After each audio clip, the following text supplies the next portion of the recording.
اعوذ باللہ من الشیطان الرجیم بسم اللہ الرحمن الرحیم یعظکم اللہ ان تعودوا لمثلہ ابدا ان کنتم مؤمنین۔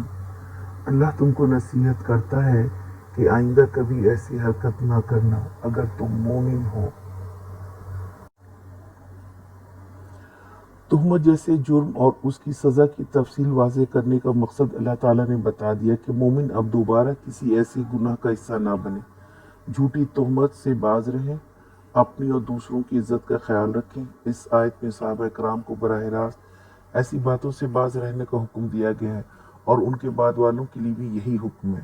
اہل ایمان کو آئندہ کے لیے تنبیہ ہے کہ دوبارہ اس قسم کی کوئی حرکت نہ ہو، یہ ایمان کے منافی ہے، اور اگر مومن کو کبھی اس قسم کے واقعات کا سامنا ہو تو اس کے لیے بھی اللہ سبحانہ و تعالیٰ نے نصیحت فرما دی ہے کہ سنتے ہی اس کو پھیلانے کے بجائے اصلاح کی طرف جائیں۔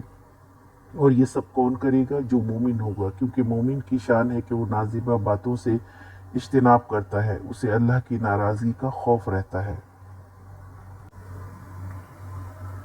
آج کا سوال، اللہ تعالیٰ نے اس آیت میں مومنین کو کس بات سے منع فرمایا ہے؟